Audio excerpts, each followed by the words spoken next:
Welcome to the Bearded Tits podcast, the nature-based show hosted by me, Jack Perks. Each week I'm joined by a guest from the world of wildlife television, art and science. We take a light-hearted look into what makes these people tick and connect with the natural world so strongly, with new episodes out every Tuesday. Hello and welcome to the Bearded Tits podcast. I'm your host, Jack Perks, and that's my wife slamming the door, for fuck's sake. And I got 99 podcasts, but you know the rest. This is the 99th podcast. And today I've got Joe Harkness on the podcast, who I've been wanting to get on for ages because of his struggles with mental health and really how bird watching has helped him deal with it. I was going to say overcome, but not quite, and you'll see what I mean when you listen to the actual chat. But it's really interesting to hear his experiences for it. We also talk about his book, Bird Therapy, which I'm sure many of you will have known, his tips for listeners perhaps to deal with their own mental health issues, and also just really how bird watching can be a potential tonic to help you get over some of those inner demons. If you're feeling in a good mood and you want to part with some cash, there is a link to buymeacoffee.com. You can donate £3 to help keep this podcast going. I do it for free out of my own time, so any money is greatly appreciated. Here's the chat.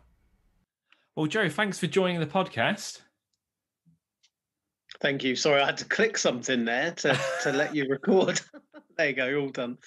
I think. Oh, what you have to allow me to record, do you?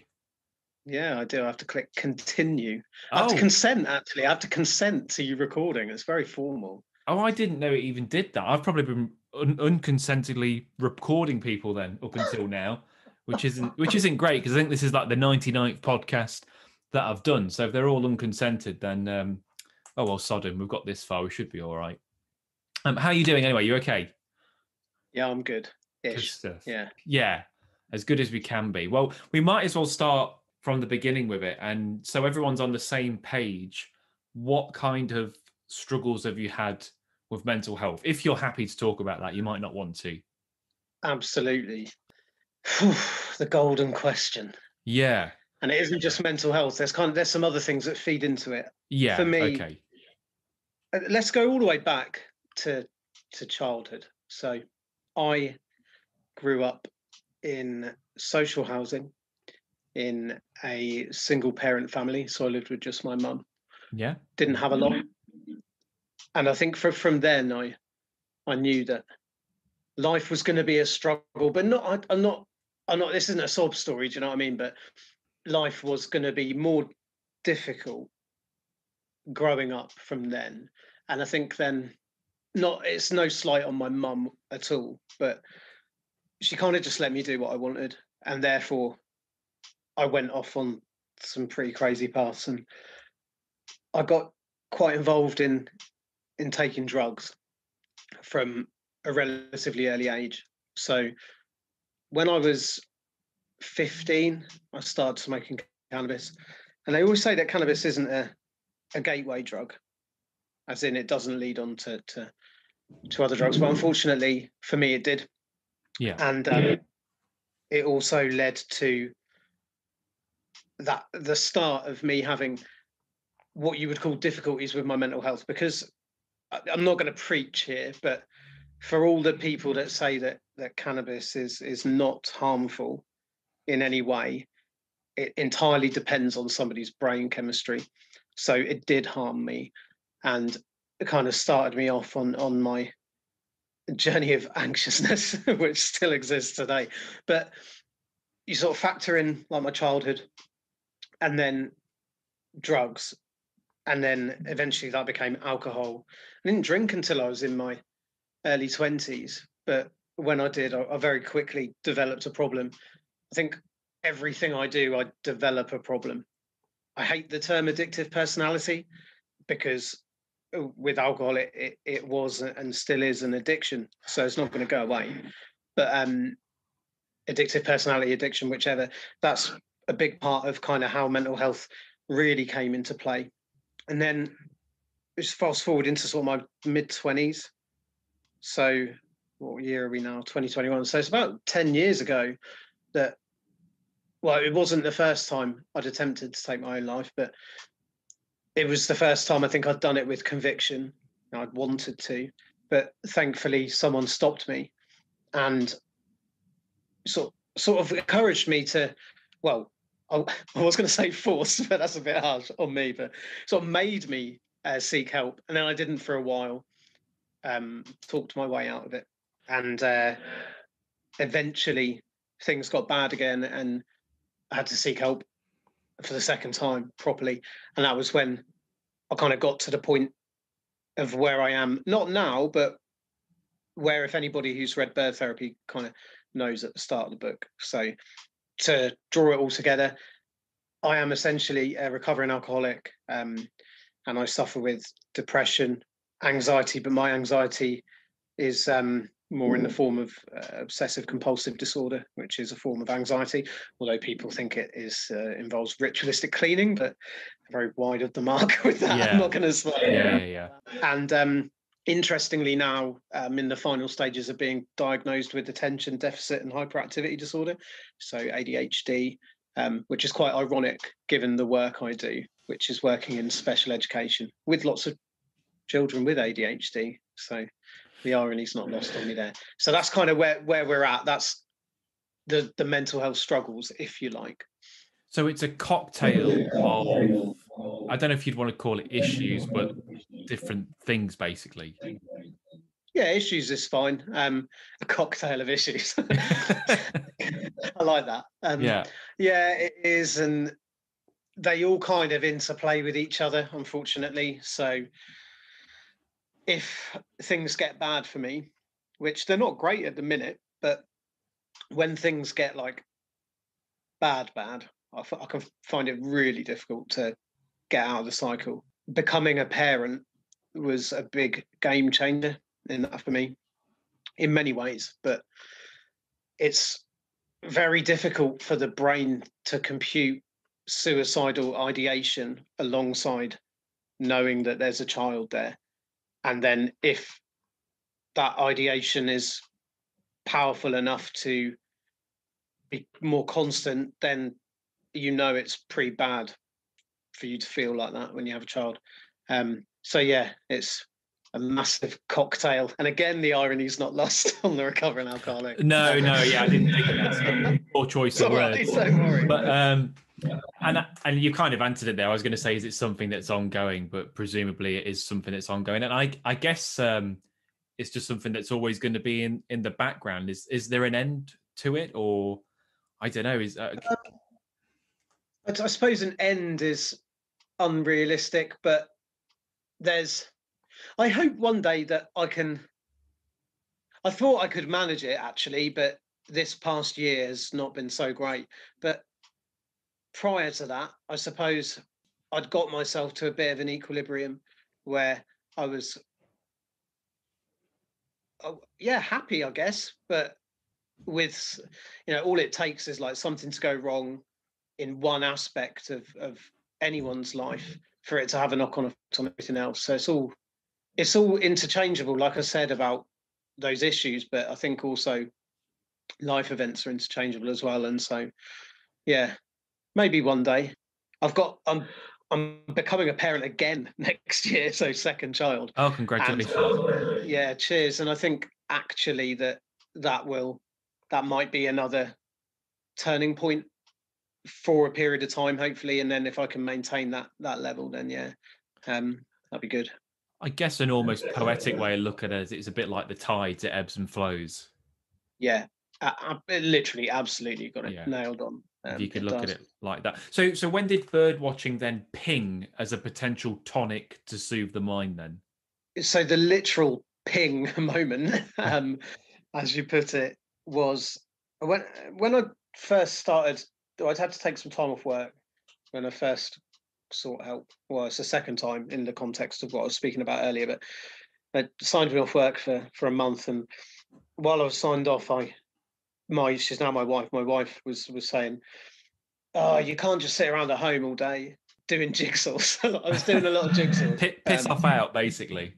Pretty much, yeah. And I just started going out for like little walks, and then we were going out for walks together, like to the coasts and stuff, and it was nice. And like being outside. It felt really good. And we went on, so I live in Norfolk, we went on the Norfolk County Council website, and they've got loads of these circular walk booklets. So we downloaded a load and went out on this walk, and there was a bit of history in it. There'd been some like peasants' revolt, and I like a bit of history. So I was like, oh, we'll go and find this old stump cross thing, and we're out walking. And as we walked out into this field, and got this really clear. I actually took a photo of it on the day, so I can always go back to that. But it was dead straight path going across this ploughed field, and then a tree line across the horizon of I don't know what trees, but they're all bare anyway. And these yeah, I'm not a tree No, I couldn't help you, buddy. No, tree's a tree. Yeah, I get you. I'm not an arborist. Yeah, it was a tree. So I looked at the trees, the unnamed trees, and this buzzard just took up from the trees and sort of flew up over it. And then another one came up and joined it. They were mewing, as buzzards do. And as they sort of flew up, they were doing the dippy dive kind of courtship flight that they do, and mewing away.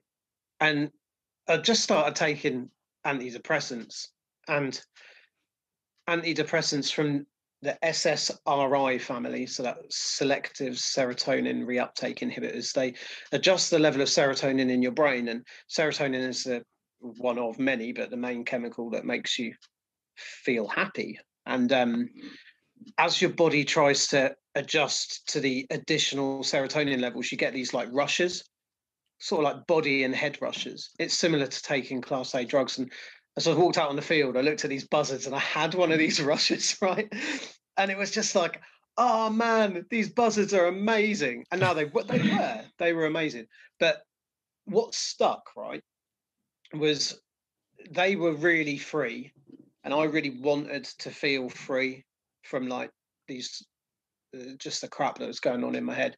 And I sort of latched onto them a little bit, but I knew what they were as well. And this is the second reason how bird therapy came about. I knew what they were because when I was a kid, I spent a lot of time with my granddad because we lived with my grandparents for a little while because we had nowhere else to live. And we'd drive around. He'd go to jobs. It was really boring. He won't mind me saying that, but I had to like wait while he did a job. Do what, I don't know what I did, colouring or whatever. No, I was a bit older than that. I must have took a book. But yeah, like we'd be driving along and he'd go, oh, look at this. And then he'd point some bird out. He'd be like, oh, look at that kestrel. And they'd tell me a fact like, oh, did you know that they fly into the wind to minimize the energy they need to use in order to stay in one position and hunt? And I was like, oh, that's really cool. And then we go out on his friend's boat, and my granddad grew up on a houseboat, and he'd be like, oh, look at this, look at that. He'd point out great crested grebes and tufted ducks and mute swans and stuff. And it was always there, I guess, as an undercurrent, but it had gone away when I got into taking drugs and that. And then when I then had the buzzard experience, I was like, oh, that felt really good. I want to do that again. I want to go out and find some birds again. And then there's your ping, your click moment. I was like, oh, right, it feels pretty good being outside. And that's when I think my wife bought me the crap. I was going to swear, but because I have a terrible potty mouth. But you can swear all you like. This is an adult podcast. You can say fuck, shit, cunt, whatever you want to go for. Okay, so she bought me the shittest pair of binoculars ever, and they were tiny. They were literally like, so I've got a proper narrow eyes, right? Because anyone that borrows my binoculars takes them off me and goes, how can you see through them? They're well close together. I'm like, leave me alone, man. I got narrow eyes. But like, I had these little tiny binoculars. I still got them upstairs somewhere, and I couldn't see anything with them. But I was like, yeah, these are really cool, like, because I've got something. And then loads of things happen in the kind of story of bird therapy, and I make a few friends. And one of the friends actually gives me some cast-off binoculars that he found on a bench. They were sort of these. That's very cryptic, isn't it? That's very cryptic, Joe. I'd be careful of admitting that. You might have the Rozzers knocking around. I've got a better one. I've got a better bit of birding banter for you. He used to call me Dead Man Scope because I bought a scope off a woman whose husband had died, and it was her husband's scope. So the scope wasn't even cold. Yeah, well, it was because it was really old and made of metal. So, yeah, so dead man Scope with his bins off a bench, enjoying his tiny pocket binoculars until he could get something better. But yeah, just going back to it, although, like, I had no idea, but I just liked being outside and looking at birds. It made me feel a bit better, and that's kind of how it came about, how it started. So to be clear, then we're not talking about fucking off to the Isle of Scillies looking for a warbler. You're more about sticking to your local patch. Yeah, well, it's interesting because when I wrote or was writing bird therapy, I spent a little bit of time going about. Well, I wasn't intentionally writing the book. I was writing a blog, and the book is just all my blogs stitched together with some narrative thrown in and a bit of story and context. That's all it is. So, like, all the shit reviews and everything that I do get for it, I'm just like, oh, do you know what? You can do one. It's just a stitched together blog, man. But anyway, so I'm out with. What was I saying? I just distracted myself talking about the book and reviews, and I get on an old negative thing again. What was I talking about? We were talking about local patches, weren't we? I was saying yeah. I spent some time going out with this geezer, and this is what happened basically. My wife, we were living with her parents, and it's before I had a daughter or anything, and she'd be like, "Oh, hold on, something's just fallen down in the wood burner." No, it's all right. I thought it had hit the glass, but it's fine. all kicking off. It's kicking off. It's kicking off in the wood burner. So I'd pick him up on a Sunday morning because my wife would be like, "Oh, just go out birding," so she could do whatever she was going to do, and I'd pick him up from Norwich, and he'd give me a tenner, and that was basically the deal. Was if there was a bird about, and he had like bird guides, which for anyone that doesn't know is just like a system for telling you when there's a half decent or rare bird around, that you pay for, you subscribe to it, and you can have it on your phone, as an app. And he'd say, "Oh, we're going here. Do you know where it is?" I'd be like, "Yeah, just put the last bit in your sat nav, but in his phone, but I know roughly where we were going." And then we drive to like West Runton to see an icterine warbler. I say about this one because I clearly remember it being at a children's play park, and I was saying to him, "Mate, I'm a teacher. I can't stand with my binoculars by a children's play park. It's not cool." And it's like, "Oh, it's fine. I'm like, "Mate, it's not fine." But anyway, I did eventually see the icterine warbler around the other side of the hedge, so I didn't feel so shifty. But I saw some pretty cool birds. So that is twitching, He'd get a notification about something being there, and I'd take him to it. And I saw sort of arguably one of the rarest. Well, not the rarest, but because there's been a few. There was one earlier this year or last year. I can't remember when it was, but I saw a really rare bird in Norfolk because of him, because of that, a citral finch. But no, I didn't like it. Didn't like the twitching because there's two reasons why. Number one, I just didn't connect with it on a personal level, because I want to just go for a walk and just be outside and looking at stuff. I don't really want to have like that pointed focus of where I need to go and what I need to see specified for me because somebody else said so. And then the other reason why is that we went to this citral finch twitch, right? So again, for anyone who doesn't know, when I just say a twitch, I just mean a load of people in like camo. Realtree. Kate's in Realtree. Yeah, standing in a line with scopes, binoculars, whatever, all looking at a single point, which will be the bird, or staring at a bush waiting for a bird to pop out again, sometimes for hours, and then shouting at a photographer because they're crawling along the floor to try and get really close to the bird. But yeah, basically, we're at the citral finch twitch, and it's gone into this bowl. They call it the something bowl, named after some other bird that was seen there, but it's now the citral finch bowl. I got some photos of it. I was looking at them the other day, actually, like literally a couple of days ago. There's like this line of people along the top edge of this sort of bowly crater bit, and then there's about 30, 40 people in front of me. There was hundreds of people there, and we joined this line of people sort of marching to it. It was very infantry-like, and then we got there and sort of looked down in this bowl. We're quite near the front. And he goes, it's there, it's there. Yeah, it's there. Oh yeah, I see it. Yeah, it looks like a greenfinch. It's not. It's a citral finch. Look, it's got a grey head. Well, all right, it looks like a greenfinch with a grey head. And then this geezer goes, he's standing behind me, and he must have been. I'm not particularly tall. I'm about 5'9", 5'10", and this geezer behind me must have been about 6'4", 6'5". Huge, big hench geezer goes, have you seen it? In my ear, and I was like, yeah, I have, yeah. And I swear, he picked me up under my shoulders like this. Only you can see what I'm doing, but like went up under my shoulders, lifted me up, moved me to the side, put me down, and then got straight where I was standing. And it happened so quickly. I turned around to say, like, what the fuck are you doing? Like, picking me up. And then I saw how big he was, and I didn't say anything. But the fact was, he was that desperate to see it. He was willing to pick somebody up and move them so that he could get close enough to see it. And I said to my mate then, I was like, I can't deal with this. I was like, this is just too much. So we walked to this hide on stilts, Joe Jordan Hide, I think it's called. It's at Holcombe. So you sort of walk through Holcombe to get to Burnham Overy, where this citral finch was. And I sitting in the hide with him, and I'm like, mate, I just don't get it. I just don't get it. Like, what is it about this that you like, that you need?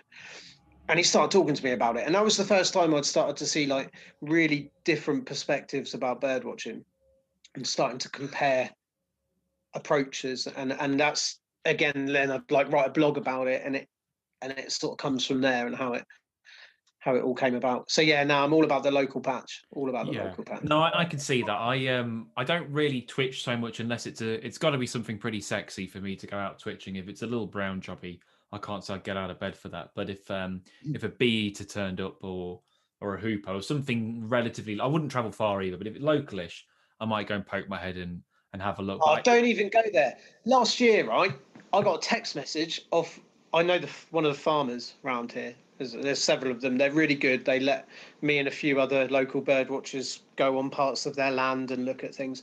I got this text off him saying, oh yeah, I forgot to tell you, but there's been a hoopoo about on this bit of land, probably a mile from my house. I walked there.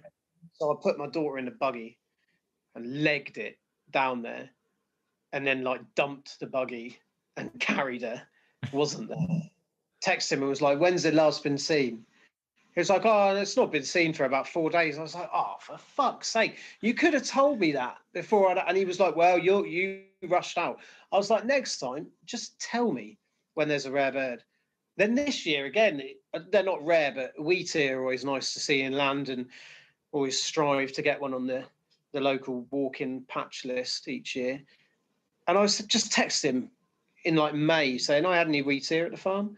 He was like, oh yeah, there's been a flock of about 6. I was like, when? He was like, 2 weeks ago. I was like, oh, come on, man. Just let me know when they're around and I'll walk over. He's like, oh, you got to be in it to win it. But Bird Guides is sounding more appealing now, isn't it? When you say about this farmer, maybe Bird Guides is the way. Only if the local farmer signs up to put in his non-interesting local birds on there for me. That's it.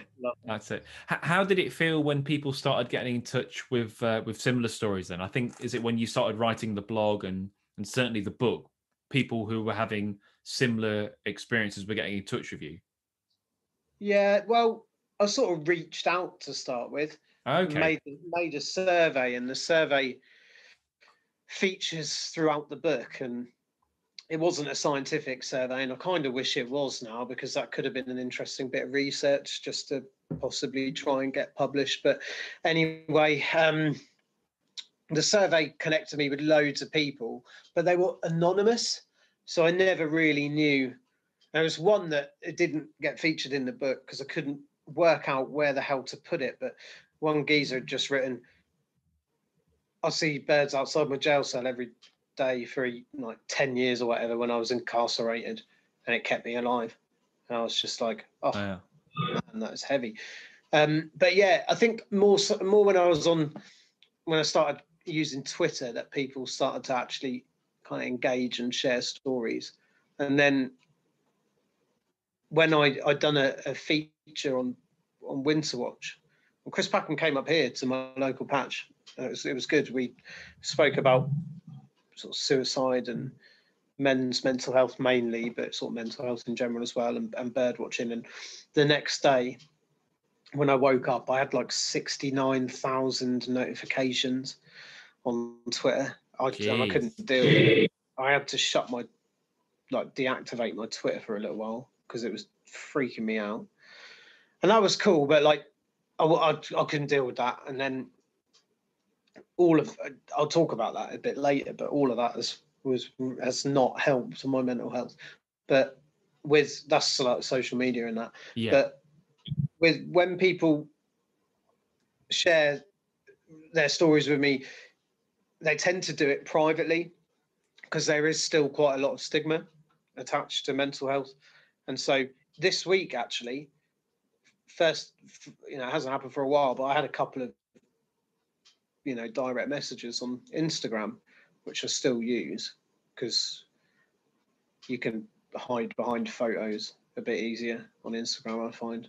Yeah. Less people follow me on there than ever would on Twitter. So I think it's more, I can be selective because it's private as well. But I've had a couple of messages in the last few weeks from people who are like, interestingly, it's wives and partners who have got in contact with me and said, my husband or partner is reading your book, or has finished reading your book and has been really struggling, and you've helped them. And like, I think I lose sight a lot about why I'd done any of this. And when I get a message like that, I have a sort of 10 minutes of clarity where I'm like, fuck yeah, that's what it's all about. Well, it validates it, I guess, doesn't it? Yeah, it validates it. And I think now we're getting a bit deep now, Jack, but what I do on social media is try and validate myself, right? Yeah. But because I can't always separate between like bird therapy and just me, and this, because bird therapy is a story about me and my recovery as well. So when people are critical about it, it feels like a personal attack, and it isn't. I know that when I'm thinking objectively, but I spend too much time thinking subjectively about it and getting all emotional and offended by everything. And when I stop, just for us, like I said, 10 minutes of clarity, but when someone messages something like that, I'm just like, yeah, that's it. That's why. God, just remember that when I'm freaking out about something or other. To do with that. Social media is that double-edged sword, isn't it? That it can be a fantastic tool to help people, but it can also just be that foot keeping you down a little bit. And I often have these moments where I'm just like, oh, I'm packing it in. I can't be arsed with this shit. It's not worth the hassle from some twat messaging. And then every now and again, someone will say something really nice. So it's almost like torture in a weird way, because you're like, well, I don't want to get rid of this, because there are you do meet people and make friends online even, and then there are pricks. And I guess you just have to try and even it out if you can. So it's interesting you say that, because a lot of my issues are in my head. I don't really get like trolled. Okay. You've got to be a bit of a tosser to like troll someone who openly admits to being like mentally unwell a lot of the time. You would think so, wouldn't you? Yeah, but like I say that, I had a friend who I met through birding, who unfortunately I couldn't continue to be friends with because it wasn't a healthy relationship. And they then went on like a long-term trolling mission, and it was like the first time I'd ever been trolled. Yeah. And it was utterly relentless and really difficult because it was someone like I cared about. And yeah, that was really weird. And that was part of the reason in the end I stopped using Twitter, because I couldn't get away from it. And it just wasn't healthy either. Because when you struggle with addiction, right, of any sort, like I said, it's likely you're going to find other things really addictive and have to regulate it. And so I still can't really do it with social media. Sometimes I just sit there looking through my photos thinking, oh, what can I post? how can I post something to get some attention? And sometimes I have this, you don't need to post, just stop. And I do.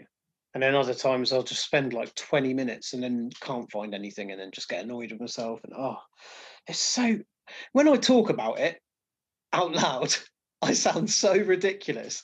But at the time, it doesn't seem ridiculous. And that's the same with any form of addiction.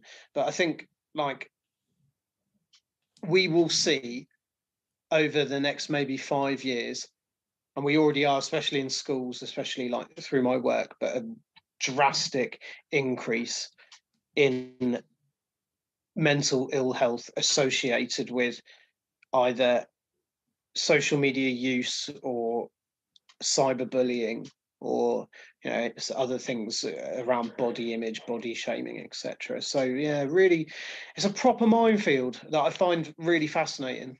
I can't remember the exact figure, but it's something like every time you get like a like on your post, there's a little serotonin rush, a minuscule one, and it is an addiction. Like people can't help but, I know like older people might joke, oh, you can't keep off your phone, but it is almost like an addiction. You've got to be on your phone to say, oh, what so-and-so commented, what so-and-so, has my post done well? I mean, I don't really look into the analytics too much. I don't worry about it. And I don't think it's healthy to be honest. But I know some people are really into it and they'll look at, oh, well, this demographic's liking when I do this. And I don't know, I just chuck shit and see what sticks to the wall half the time. I don't want to dwell on that much longer, but no, I will okay. just say that. No, only because like let's talk about nature. Yeah, like, yeah, definitely. Yeah, but I will just say that I did some research into it and I wrote 3 or 4 blogs and I was very savvy and I like copied and pasted my entire blog into a Word document before I took it off the internet. And I found out about some of those things you're talking about. It's not serotonin, it's called dopamine, the hit that you get. Yeah. That's it. Sorry. Yeah. As soon as I say it, I know, but like that hit, the thing you're looking for, I think it lasts 1.5 seconds or something stupid like that. It's so pointless that it doesn't have any lasting effects. So then you seek it out again. And it's the same as, do you know what a fixed odds betting terminal is? No, tell me, what's that? The roulette game machines you see in the bookies, like in the bookmaker. Yeah. They're FOBTs, fixed odds betting terminals, and they work on this system called a ludic loop. And what they do, right, is it's really interesting. They release just enough of a winning at the right time for you to feel so good that you want more. And apparently, it depends how much you can watch documentaries about it. There's one on Netflix called The Social something or other, I can't remember. And they tell you on there that social media platforms purposely only release a certain amount of interaction to you to keep you hooked. And that actually what you get is never a fair representation or a realistic representation of the interactions that you're receiving. It's done just to keep you engaged and interested in it. So basically, the whole thing is it is no different to selling cigarettes or, do you know what I mean? Yeah. It's the same thing. It's crazy. It is mad, isn't it? Well, let's get back on track with nature then, like you say. So one of the things you mentioned about is the 5 ways of well birding. I just thought, can we delve into that? So what are the 5 ways of well birding? Yeah, I'll tell you what I'm just going to do. I'm just going to put some wood on the fire, okay? You go for it. I don't want you to be shaking while we're talking. As the temperature's, it's proper cold in Norfolk today. And you're just going to hear a rustle of a bag, which is full of paper. That's all right. You do what you got to do, Joe. Yeah, so can you hear me all right? Yeah, you go for it. You talk and burn wood. Let's go for it.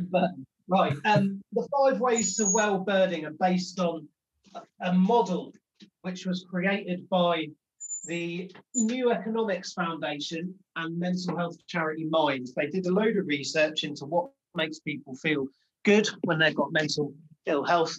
And that research led them to these 5 categories or 5 things that you can do to promote well-being. And they were to connect, to take notice, to learn, to be active, and to give.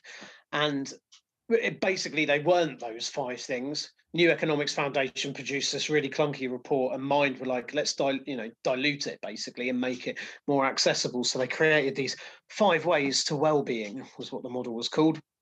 And I think what happened is I did these mindfulness sessions as part of my therapy or my therapeutic approaches I had. Can I just tell you a funny story about this? Go for it. It's not related to nature at all. But I once went on a mindfulness session, one of these ones, and was so chilled afterwards that I crashed my car really badly because I was so relaxed that I just drove home without even really I don't know. I was just in this mad meditative daze, and then I rolled my car. It was really bad. Anyway, so meditation totally works. But anyway, so I had these 5 ways to well-being leaflet given to me at one of the sessions, and I was like, oh man, you get given so much shit at these things. Here's your CD of the meditation, which is never the same as somebody doing it live, and here's some leaflets and further information, and that's great. And we do always look at it, but it tends to just get recycled, doesn't it? But this one thing, I just kept looking at it and was like, oh, I like these 5 things that you can do. And I was looking at it and I was like, they're all kind of related to bird watching, if you think about it. And I was like, oh my God, I could write a blog about each of these. I was like, yeah, I can connect each of these to bird watching. And initially it was just, little blogs saying, oh, you can connect with other people and you can connect with birds and you can connect with yourself. And then it was like, oh, taking notice. And you could take notice of your garden birds, or take notice of how you feel when you're outside, or we can give something back by volunteering, or we can give something back by doing some bird surveys once we feel competent enough, or we can give something back by just feeding our garden birds and creating a reciprocal relationship. And then it was like, oh, we can learn because you're always learning, and I'm still learning. I can't identify the different races of yellow wagtail. I sometimes confuse, I don't know, greenfinch and redpoll flight calls. It's just, you're always learning. And then, I can't remember what the final one is. Be active. Well, I was like, I'm outside, I'm walking every time I'm bird watching, so it kind of just spells itself out. But actually, with that, being active isn't just about physical activity. It's also about the kind of mental activity and stimulation that you get from bird watching. And then what started off as a little blog ended up becoming a chapter in bird therapy, because there was so much in each thing. I'm just thinking about them as chapters because they're quite stitched together in places. And with the exercise one, because I'm quite a lethargic person, I got other people to contribute, like Johnny Rankin, who you might know of Dove Step fame, and a couple of other people who I'd met on Twitter who were willing to share their experiences of being active and bird watching at the same time. And that's really cool. And yeah, it became something bigger, but at the same time, I always fall back on that framework anyway. I think even when I just go for a walk, I do those things so subconsciously now, because they all do promote well-being. And then anyway, I just got a bit facetious and changed it to well-birding because I thought it sounded cool. Yeah, well, they definitely mix, don't they, and work. So I can see how that would work for bird watching. And it might seem strange to some people that your book Bird Therapy, which has become arguably a bit of a cult classic among nature literature, and you got a Wainwright Prize, I think. But you struggled to get. Don't even get me started on that. I was long listed for it. It means nothing. I was put on there as a. I don't even really know why, because it's not that kind of book. It's not a. Okay. Yeah, but you're fine. Just all right. I'm trying to big the book up. All right, we'll forget the Wainwright Prize. But anyway, originally you struggled to get a publisher, didn't you? So what was the kind of feedback that you were getting? 68 rejections I got. Jesus Christ. They weren't just from publishers, they're from agents as well. Okay. There's something really bloody annoying about all of this, right? I got this email about a year after Bird Therapy was published from somebody who worked at Penguin. Okay. Their press called Ebury Press. And she was like, oh, hi, Joe. I'm just reaching out, as they always say, because I have read your book and I love it, and I've done some research and was sad to hear that you got all these rejections. And are you thinking of writing anything else? I'd love to take it on for Penguin, la-di-da-di-da-di-da. And I was like, no, I'm not thinking about writing anything else. And I said, it's a bit cheeky, really, because one of the rejections of the 69 is from your publisher. It's from me. Like, well, if I'd have seen that, I wouldn't have rejected it. And I was like, I don't necessarily think that is actually the case. But yeah, so it was so demoralizing. And so I sent it to a couple of local writers in Norfolk who published nature writers. And one of them was like, may as well have just sent me an email back going, yeah, shit. Because that's basically what he said. And then the other one, I'll name this one, was Patrick Barkham. He's written lots of books. He writes for The Guardian. Yeah, he's been on the podcast, yeah. Yeah, he's a really, really nice bloke, right?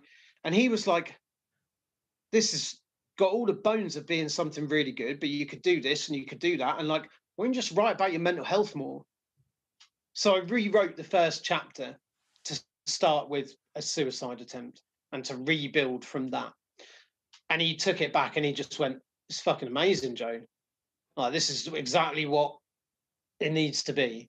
And I was like, yes, sweet, I'll try again. Still no one would take it. And I was like, oh, fuck this, I can't be asked anymore. So I did what every social media addicted nature-y person does and moaned about it on Twitter, saying, oh, I'm not trying to get sympathy. Well, yeah, I'm trying to get something, otherwise I wouldn't be posting it. What I didn't expect to get was a person who works at a publisher get in contact with me and say, it isn't conventional and you'll have to do a crowdfund, but do you fancy coming onto Unbound and trying to get it published that way? I was like, oh yeah. And then I was like, oh, maybe not. When I thought about it, I was like, that's probably not a good idea with someone who A, is really anxious and B, struggles with addiction. Let's just give them something super addictive in the form of trying to raise money. But actually they handled it really well, and I made them really aware of the fact that I might struggle with it, and they were awesome about it all. And the guy that picked it up, Simon Spanton, he now works at what are they called? Have you spoke to Lev Parakayan on here? No, he wrote a couple of books. Into the Tangled Bank he wrote, that's quite good, and I hate nature writing, but I'm looking it up on my shelf. He works for that publisher now. I can't remember what they're called. And they publish other stuff. Stephen Rutt, have you heard of him? He's a Scottish nature writer. No, I'm not very, to be honest with you, I find a lot of nature writing a little bit pretentious and self-glorifying. I'm not saying that about yours, but yeah. So I don't tend to read a lot of it because I just like I don't want to. I only read ghost stories. Good. We'll talk about that in a minute. Yeah, we'll talk about that in a minute. Yeah. But yeah, so Simon was like, yeah, we can do this. And then it sort of snowballed really quickly. I mean, they gave me a quote of 13.5 grand to raise to get the book published. And I was like, I ain't going to raise that.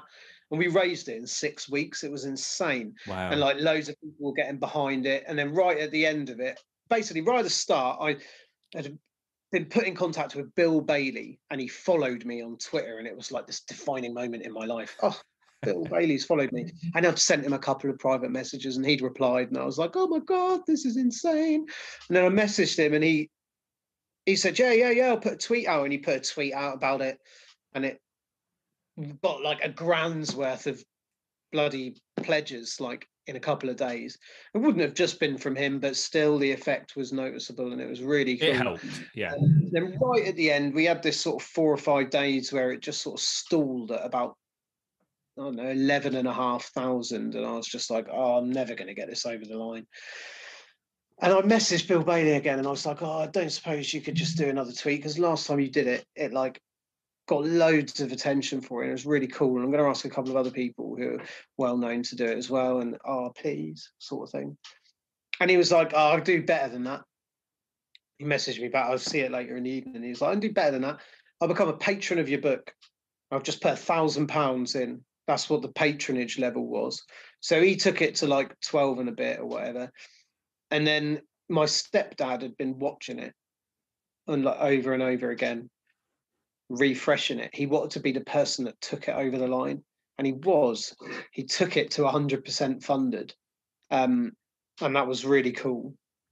And like it was happening, and then from that point onwards, the whole process was a bit, I don't know, probably a bit shit, really, to be honest, so in a mental health way.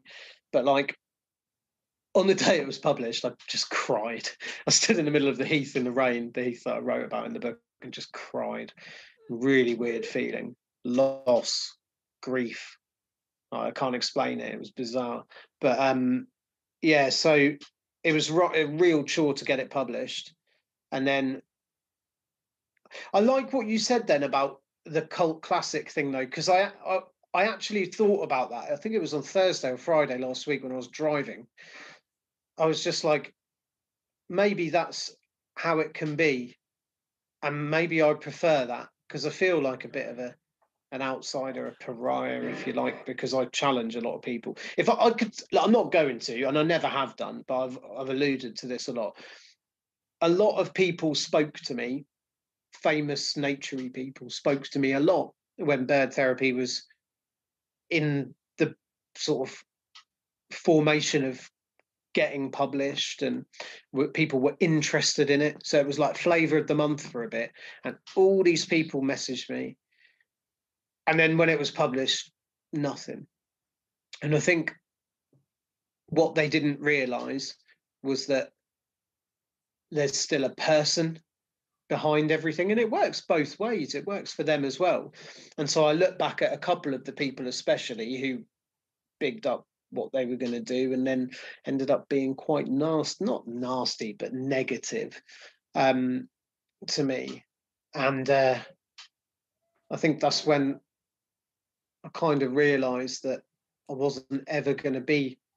Basically, I thought I'd get entered into this like guild of nature writers. Yeah, that's how I thought it would be, where everyone was mates and sat round sketching the skylarks and drinking herbal tea. And I am being completely facetious here, but you know what I mean. Like there was like this I do club kind of thing, and then there just wasn't, and like they were just people, but they were people who hid behind their books potentially, or their television presence, and it was just like, oh my god, you're actually just a massive prick, aren't you, who was just interested in promoting it at the time. And I'm not talking about people like Chris Packham and that, because he always was supportive about bird therapy, and tell you, Gillian Burke was always really supportive as well. But then, like, and I know you've had her on your podcast because I listened to it to get a flavour of what you'd be like, you see.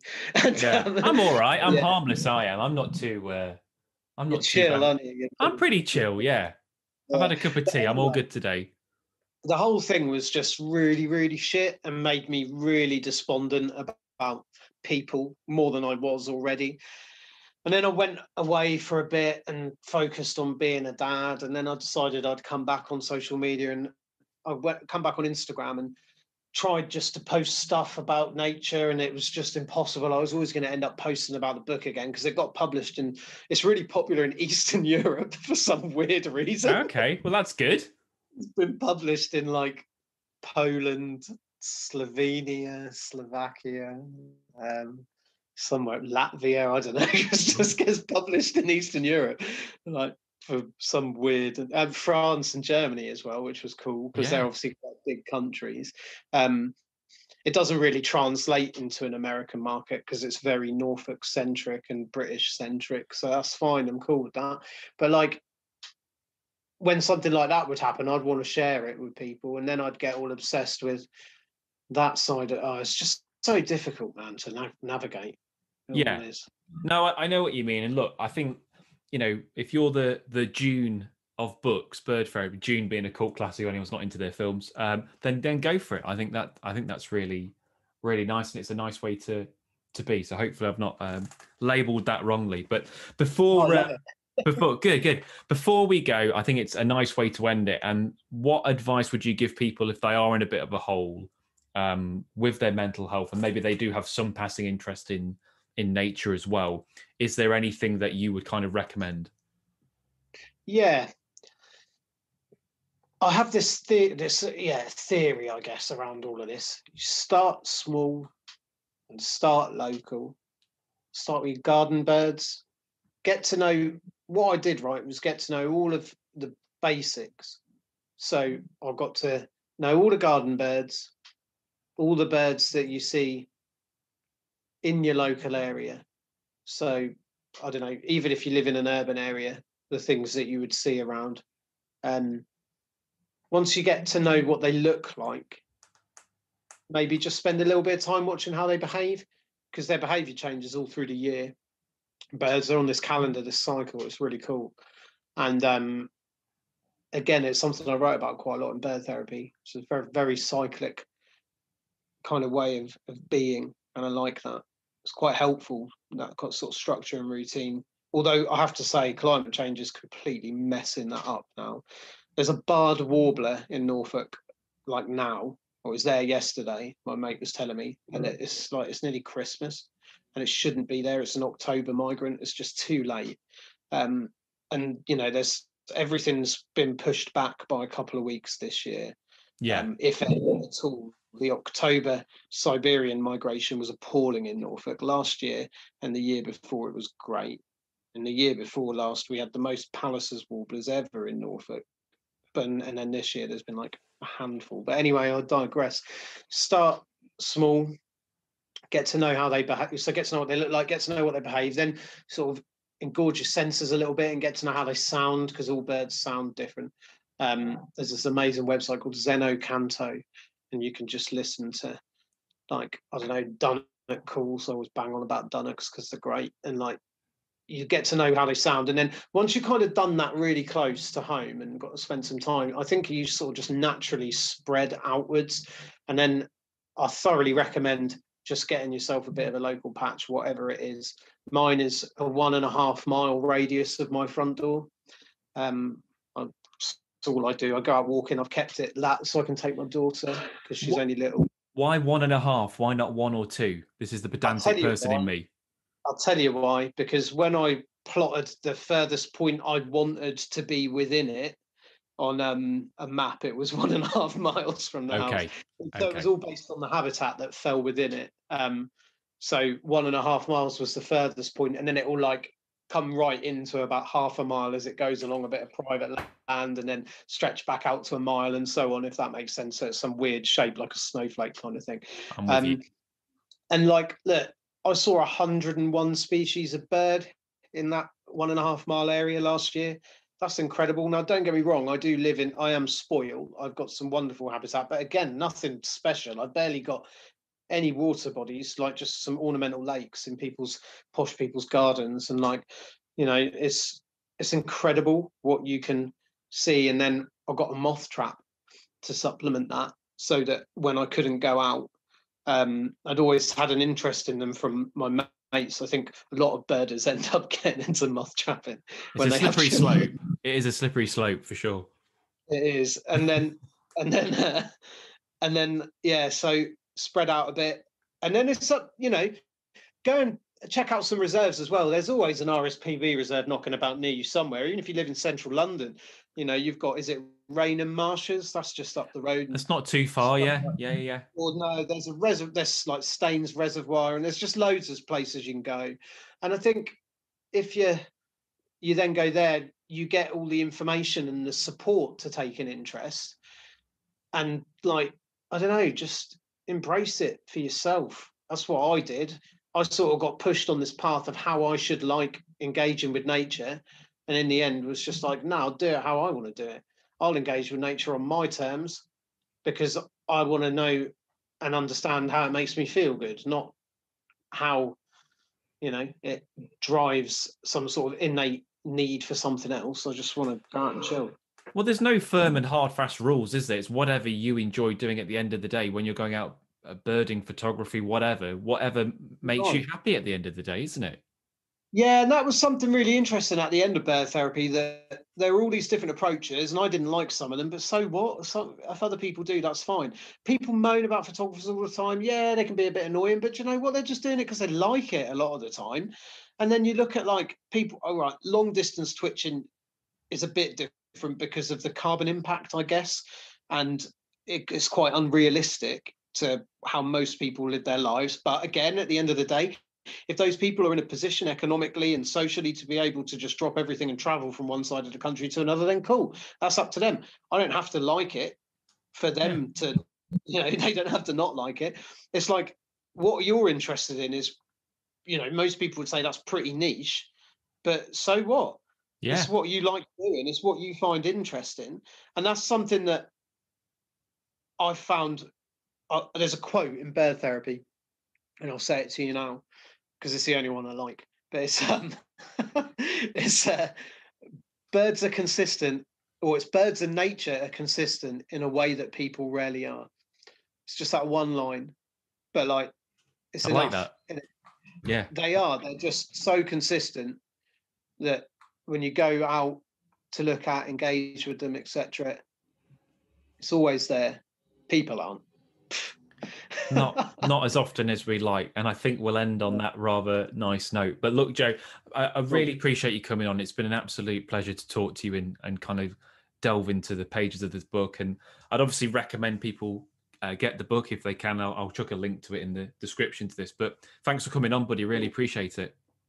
Cheers, Jack. And also, can I just tell anyone that's listening that it's been sort of quite difficult. The first time I was going to do this with Jack, I was really struggling with my depression, actually. And I have to say, I am struggling right now. It's okay at this time of the year to be struggling and to not want to do things. I really am not feeling it at the minute, but I still want people to know that that's okay. I know we said we'd end it with that quote before, but that's like my final thing I want to say to people. It's okay to, I hate the saying, but it's okay to not be okay. That gets bandied around a lot, but it works. No, I nearly thought about mentioning it. I thought, no, I'll leave it. But no, I think that's a good point. And I tried not to be too pushy, because it's not something you can put a time limit on, is it? And I just thought, look, when Joe's ready, Joe's ready. So I'm glad we did manage to do it in the end. Don't worry, I put David Lindo off for like 2.5 years. So it happens. That's it. Oh, yeah, it has to be done. So actually, I'm beating David Lindo, which is always a good thing to do. Look, buddy, look. Cheers, Joe. Thanks for coming, mate. All right, nice one. Thanks, Jack. That was Joe Harkness in really what was a very open and honest conversation. And, I think it's great that we can talk about that. Being men, it can be often difficult to open up and talk about these things. And I think it's healthy that we should do so. So thanks to Joe for coming on. I also love the moment when Joe realised that he was allowed to swear. He was so happy. I think he must do so many vanilla interviews. And as soon as he realised he could say fuck and shit, he was like a kid in a candy shop. So I'm glad that I was able to give him that little boost of dopamine or serotonin, whichever the one that is good. I suppose they're both good. I can't remember which one he said was good. Now, next week is the final podcast, and it is actually the final one. I know I've said this about 3 times now. It's the final podcast, and it is with TV presenter Mike Dilger. You've probably recognised him from The One Show.